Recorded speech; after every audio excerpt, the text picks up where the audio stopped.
I've been clear that in my judgment at the time, Twitter should not have taken action to block the New York Post's reporting. And just 24 hours after doing so, the company acknowledged its error. But the decisions here aren't straightforward, and hindsight is 2020. I believe Twitter erred in this case because we wanted to avoid repeating the mistakes of 2016.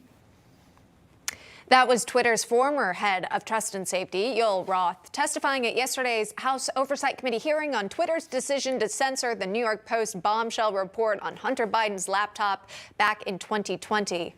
Roth and other former top Twitter execs were grilled for hours by members on what really led them to make the decision to censor the Post reporting during those final weeks leading up to the 2020 presidential election. So the hearing coming just days after Hunter Biden's legal team appeared to acknowledge for the first time that the infamous laptop in question, at least to some, is in fact his. Hunter Biden had denied that, though, for nearly 3 years. Russell Fry is a South Carolina Republican congressman, member of the House Oversight Committee, who was at that hearing yesterday. Congressman, thanks so much for coming on. There were different moments, and we carried it live here. There were different moments, the line of questioning from Democrats, the line of questioning from Republicans, and the lack of responses or the lack of knowledge by the executives that we watched yesterday. Did you have a different take looking back on yesterday? I think the biggest takeaway is a final oral acknowledgement of the problems associated with really the capricious and fickle way that Twitter executives were able to stifle speech. I mean, right out the gate, they acknowledged that they shouldn't have suppressed that story. You look at polling, 17% of Biden supporters in swing states would have changed their vote if they knew about this story prior to the election. So I think that certainly had a dramatic impact. But what you really see from Twitter that I got out of it was that you have Twitter working with the FBI. You have Twitter making decisions that are contrary to their own internal rules and regs, and they were kind of making it up as they went along.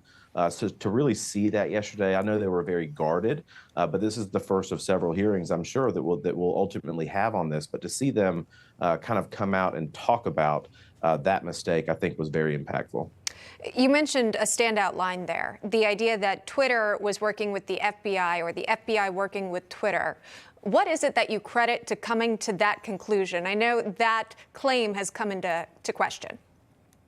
Well, I think we would not have known this. I mean, we suspected it for a long time. I think conservatives suspected it for a long time. But the release of the Twitter files by Elon Musk was a really big catalyst in showing that nexus between government agencies and social media platforms and suppressing speech. I mean, we talked about some of the suppression that was going on around the vaccine and the COVID-19 lockdowns and the guidance that was issued by the CDC. We talked about certainly the Hunter Biden laptop story. We talked about, you know, the decision a little bit to ban President Trump. There was a nexus there that existed between executives at Twitter and people at the FBI. And so I think that's very alarming, particularly when you see individuals who really kind of, depending on the situation, make up the rules as they go.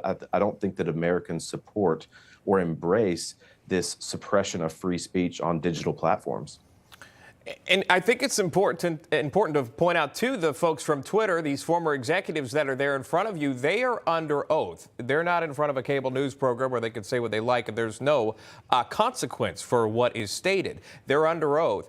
Do you foresee any of them perjuring themselves in this? Do you think that you're getting honest answers where they cannot actually recall certain things, or maybe some moments they said they didn't know who had security clearance or who did? Do you expect to get more answers from these executives? Do they seem cooperative with this committee? I think that's part of the investigatory oversight capabilities of Congress, is to kind of cross-reference the data, cross-reference things that you get in written testimony, in oral testimony. So that time will tell on that. What was really interesting, too, that came out yesterday was, you know, that there were disappearing chats that happened between folks at Twitter and folks at the, you know, law enforcement agencies in our country. And so some of this stuff we might not ever be able to recover, obviously. So time will tell. Certainly we take them at their word. They are under oath. But, you know, there more remains to be seen this subject. Just really quick, another star moment standout from the hearing was when the Democrats' witness came out and she claimed that the members of the Trump White House had reached out to her about censoring a tweet that was sent out by Chrissy Teigen. Is this sort of a both sides of the political aisle issue that we're facing when it comes to big government reaching out to big tech and overall leading to censorship? I mean, maybe so, but I think at the end of the day, I mean, people flag tweets all the time, but really in my mind is the problem is really the fickle way in which Twitter was able to, in some of the Twitter files that were released, you had internal chats that said, well, this person technically violated the standards, but we don't want to be accused of censoring. So when they violate it again, we'll really hit them hard.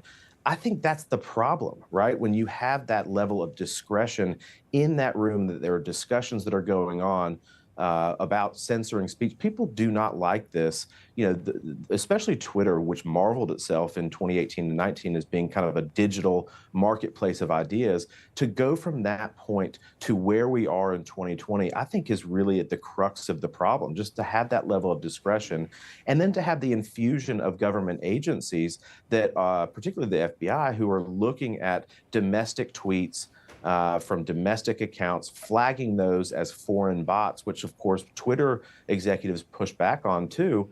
I think that's really the problem here, is that level of discretion and that level of internal discussion that was going on about Americans' own speech on that platform. Really quickly, final thoughts for you. Directv doesn't carry Newsmax any longer. There are clearly a lot of frustrated folks. A lot of them obviously have moved from Directv and continue to do so.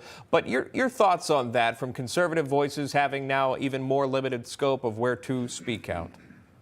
I think it's really unfortunate. I think Newsmax delivers such a good product, just millions of Americans around the country, and to see this, I think is really frustrating. I've heard it from my constituents back home. Certainly, I've heard it from you, but it's really frustrating. Particularly the reasoning that really hasn't, or that's been given, doesn't really, to me, make a lot of sense. Yeah. Well, a lot of questions about it, by the way. And we thank you for your kind words about this network. That is South Carolina Congressman Russell Fry. We appreciate it, sir. Thank you very much.